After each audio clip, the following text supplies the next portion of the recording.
Ella es la doctora Karina Ricciardi, es psiquiatra del Hospital Vilar de O. ¿Cómo le va? Bienvenida. Gracias, buen día. La invitamos para hablar sobre un estudio uruguayo que mejora el tratamiento de esquizofrenia resistente.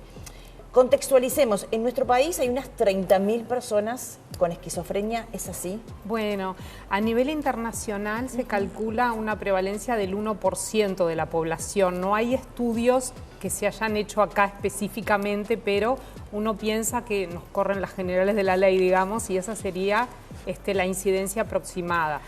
De esas personas se calcula que 1/3 no responden a los tratamientos habituales. ¿Y esto por qué se da? Y bueno, por diversos factores, porque la esquizofrenia en realidad es una enfermedad que tiene variantes, o sea, a veces se habla incluso de las esquizofrenias, porque tiene una presentación muy variada, tiene que ver de repente con la edad, con factores genéticos, con factores del entorno.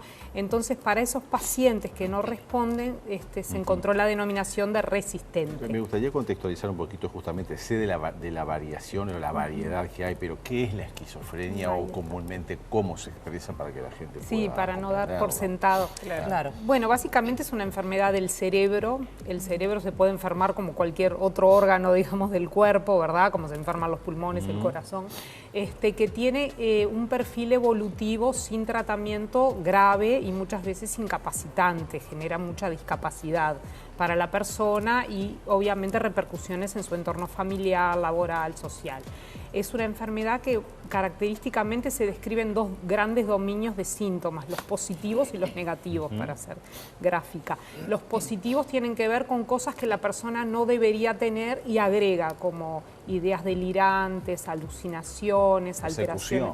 Ahí está, alteraciones del comportamiento, ideas delirantes son fuera de la realidad, percepciones, por ejemplo, de voces que no están en la realidad, alteraciones del comportamiento, la conducta, y síntomas negativos que son los más difíciles de tratar, digamos, los más nucleares o centrales de la enfermedad, que son de repente alteración de la voluntad, alejamiento afectivo, desinterés progresivo por cosas que antes la persona estaba interesada, abandono del funcionamiento habitual en lo social, en lo laboral, en lo académico, etc. El diagnóstico, tengo entendido, porque conozco algunos casos, a veces no es fácil, No es fácil. porque la persona, las vivencias que tiene, yo que sé, desde un delirio persecutorio o cualquiera de los elementos que tú hablabas, no los identifica como algo que no corresponde o que no se adecua a la realidad. Entonces, se inhabilita a veces la posibilidad de consulta, porque uno no puede obligar a la persona a llevarla a la consulta. ¿Cómo se maneja eso? Sí, bueno, afortunadamente se está hablando más de salud mental, hay más conocimientos, se accede a información, de repente no del todo confiable, pero se accede a información de manera más global. Y bueno, muchas veces la persona no tiene, lo que tú decías, Daniel, conciencia de enfermedad. Claro. Entonces a veces es un familiar o un allegado, un docente o algún amigo el que pide ayuda, ¿no? Y de repente la persona consulta por alguna situación de crisis, cuando hay sintomatología muy ruidosa, o al revés, consultan porque de repente la persona se empieza a quedar en el cuarto, a encerrar, a abandonar los amigos, a abandonar las actividades y su entorno se moviliza. ¿Esto lleva su diagnóstico, perdona? Y a veces, sobre todo en las etapas iniciales, es difícil el diagnóstico. Se confunde con depresión, con crisis de la vida, de la adolescencia, porque en general empiezan en la adolescencia o en la adultez joven, las mujeres un poquito más tarde. Hay casos donde me imagino que la gente es internada Claro. para tratarse, que con medicación no alcanza, o Bueno, terapia. está buena la pregunta. Con tratamiento, en general, la respuesta es favorable, la persona puede vivir en comunidad. Hablamos hoy en día de recuperación, no hablamos de cura, digamos, como muchas otras cosas de la medicina. ¿No se cura la esquizofrenia? Y bueno, como la gran mayoría de las enfermedades, no hablamos de cura. Un hipertenso, un diabético lo sigue siendo. Necesita un tratamiento a largo plazo, pero con tratamiento hay muy buenas perspectivas de recuperación. El tema es que a veces los tratamientos o no se accede o se interrumpen, ahí se provocan crisis que determinan riesgos que a veces requieren internación. Hablemos claro. de este estudio que fue realizado por un equipo de investigadores integrados por Hospital Vilar de O, Facultad de Química y también del Instituto Pasteur de Montevideo. ¿Qué características tiene? Y hablemos de esta esquizofrenia resistente. Bueno, y también participó el CLAE, la Universidad bien, CLAE. perfecto. Para nosotros fue algo muy importante porque, bueno, primero que el Vilar de Bo es un lugar que está un poco cargado de estigma negativo a veces, absolutamente, de sí. prejuicios, de desconocimiento. Entonces nos permitió trabajar en equipo dentro del hospital, donde se integraron psiquiatras, químicos, enfermería, personal de laboratorio, etcétera, y también integrar el hospital con otras instituciones muy prestigiosas, digamos, que nos brindan un ida y vuelta muy enriquecedor en beneficio de los pacientes, en definitiva. Entonces, el doctor en química Ismael Olmos, que es el químico farmacéutico jefe de la farmacia, siempre es una persona muy inquieta y muy interesada en estas cuestiones de mejorar los tratamientos. Y bueno, y obtuvo, fue seleccionado por la Agencia Nacional de Investigación e Innovación, por la ANI, el proyecto de él. Hace 2 años que se empezó a implementar tras ser aprobado por la ANI con esta colaboración interinstitucional. Y bueno, y se seleccionaron 108 pacientes, más de 100, la gran mayoría de ellos del sector ambulatorio, porque el hospital tiene un gran sector de policlínica, no Claro. todo es internación. Sí, Se asisten más de 2.000 personas en policlínica, como en cualquier otra institución.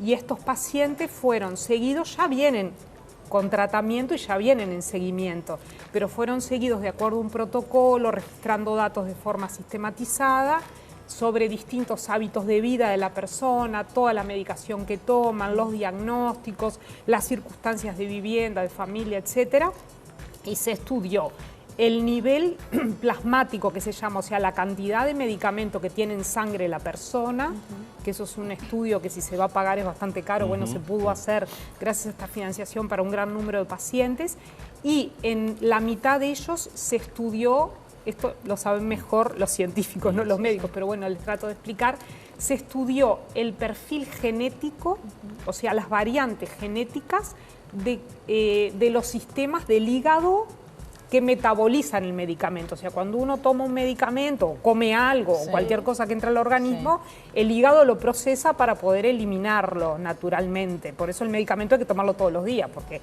el cuerpo lo elimina, ¿verdad? Entonces se estudiaron variantes genéticas que determinan que un paciente de repente lo elimina más rápidamente, entonces se acumula menos en la sangre, y otro tipo de paciente lo elimina más lentamente, entonces se acumula más en la En sangre. el caso de obesos y fumadores que Ahí resultan del está, estudio, ¿no? Exacto. Esto ya se venía reportando en la literatura, hay evidencia creciente, como les decía, a nivel internacional, y bueno, y este grupo logró, digamos, identificar poblaciones en la misma línea que la investigación internacional, con el objetivo de lograr personalizar, que es a lo que va la medicina. El tratamiento. Ahí está. Exactamente.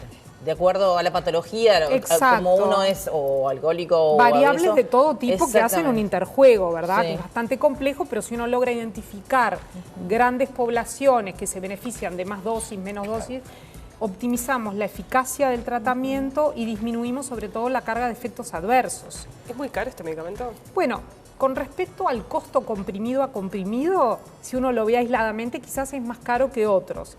Pero con respecto a lo que se ahorra de internaciones, de crisis, de compensaciones y lo que se gana en calidad de vida, en el sufrimiento de la persona y de la familia, les diría que farmacoeconómicamente, como se llama, es muy conveniente, costo-beneficio. O sea que estos logros de alguna manera permiten afinar mejor la terapéutica, que Exacto. obviamente siempre supongo que se evalúa en función de los resultados, de cómo responde el paciente. Exacto. Pero, no sé, si ya sabemos que esa persona es obesa, ya de antemano vamos a tener conocimiento que la dosis quizás sea diferente a la otra persona que no es obesa, Claro. o en el caso del fumador también. Claro, curiosamente en pacientes obesos es menor. Es En menor, medicina claro. estamos muy acostumbrados a la Porque- dosis kilo sí, es y uno verdad. intuitivamente dice, si pesa más tiene más volumen corporal, pero aquí es al revés. Y en el fumador mayor. En el fumador es un buen incentivo para fumar menos, que va a necesitar menos dosis del medicamento, porque en realidad los fumadores lo eliminan muy rápido y necesitarían más dosis.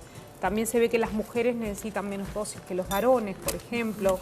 Hay aspectos étnicos, raciales también que requieren ajuste de dosis. Otros medicamentos que toma pueden interactuar.